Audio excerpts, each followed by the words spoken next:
Hello everybody, welcome back to the channel, and today I'm going to be doing yet another Lego set review.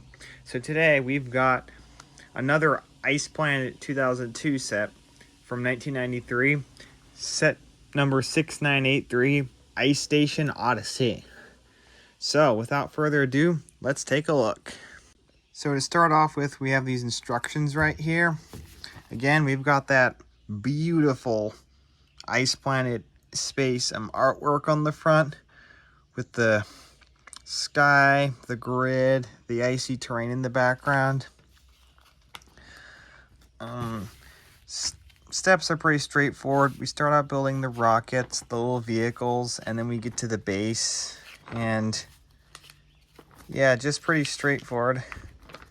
And then on the back we've got some more cool artwork right here. Yeah, that's another really neat shot, and we got demonstrating the way the rocket launcher works. Points coupon, 500 points. Printed in Germany by Frank Druck, 1993, Lego Group. Okay.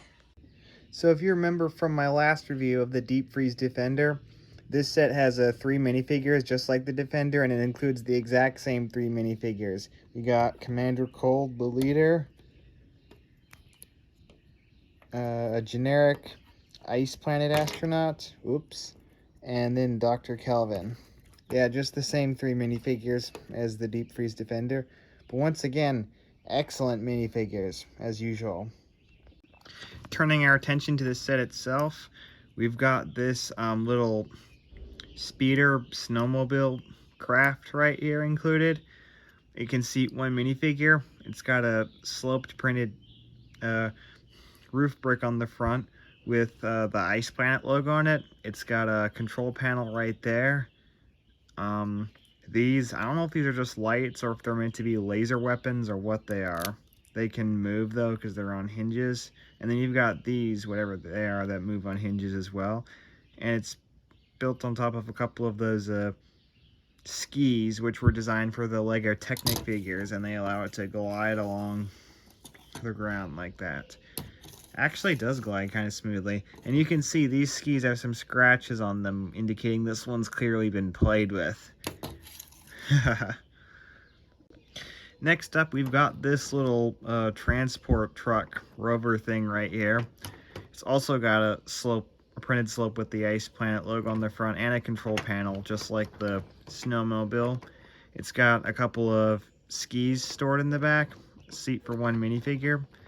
Got these giant white all-terrain tires on it.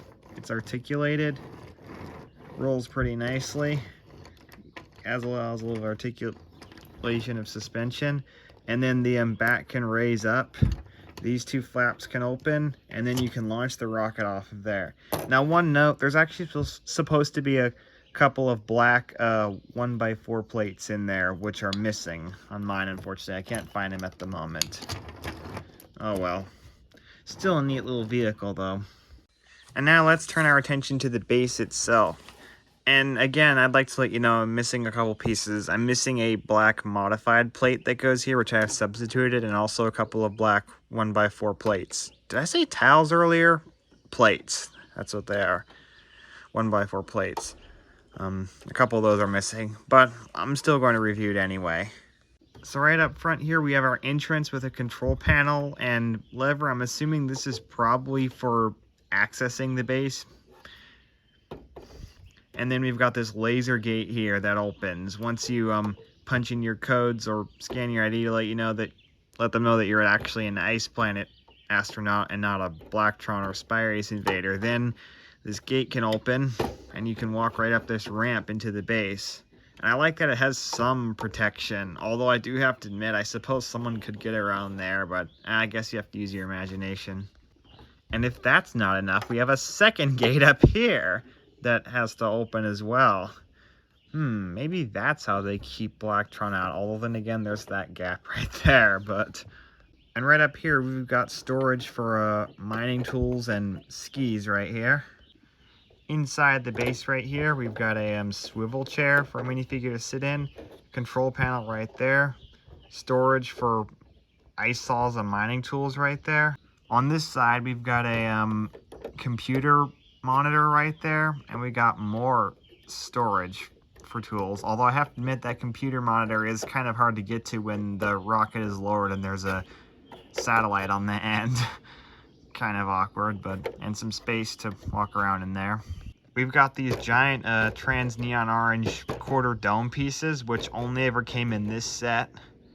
I like to think that they sort of absorb sunlight and radiate heat inside of there. And then up top we've got this swiveling posable radar dish, I believe, up here, or maybe it's a communications dish or something like that. It's got some cool printing on it with the Ice Planet logo, and it's even got like icicles on it, implying that it's out in frozen weather. On the back of the base here, we've got this giant I don't know if this is meant to be another like radar communications dish, or if this is some sort of giant laser weapon or sonic blaster used to defend the base. I don't know, I guess it's whatever your imagination decides it is. Over here we got some sort of antenna, another piece with the Ice Planet logo on it, and some storage for the satellites when they're not on the rockets. Over here we've got this crane, which can be slid back and forth all the way along this track right here. It rotates a full 360 degrees, and it has a very articulated arm with a swiveling magnet at the end. And I'll show you what this is for in a moment. This black 1x2 plate here prevents it from being able to slide off the end right here. And then we've got these bits right here. Now these might look funny to you, but they actually have a purpose. So if we bring our transport rover in here, back it up right there, and open these up, we can use this magnetic crane to reach over, and as you can see, the rocket here has a magnet on it. We can use this magnet to reach out, the crane, and pick up the rocket with the crane, hoist it up, swing it around, and if we want, we can either lower it onto here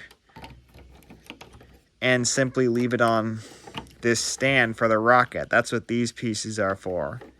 Or, if we want, we can also pick the rocket up, hoist it up, swing it around, and then we can bring it over here,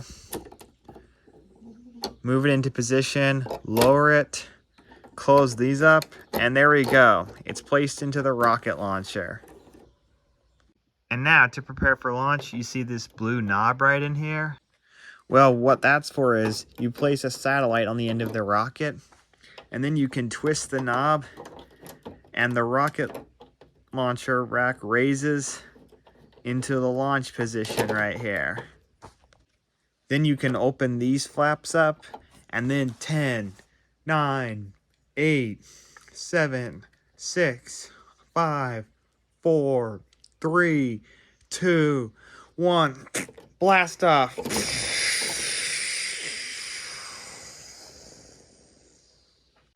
Well, basically, we can launch our rockets from the station. And yes, the set does include 2 rockets and 2 satellites. Another thing that this knob also does is if you turn this thing all the way back and lower the launch rack down, what it can also do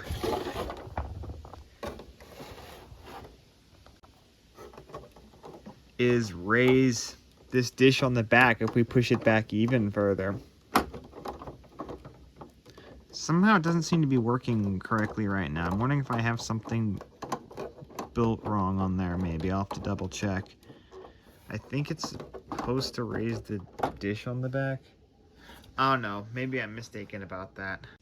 Overall though, this is an excellent set though. It has a lot of play value in it though. I mean, there's so much you can do with this base. You've got all these ice saws and mining tools. You could make the astronauts go out and mine for minerals and fossils and whatnot on the planet Cristo, you could launch these rockets, launch these satellites into the atmosphere and use them to scan around the planet for interesting things or getting in touch with other astronauts and space teams out in space. You could even use them as weapons and use them to fight off attacks from Blacktron or Spirace astronauts. Like, you could literally just launch the rockets and blow their ships up with that.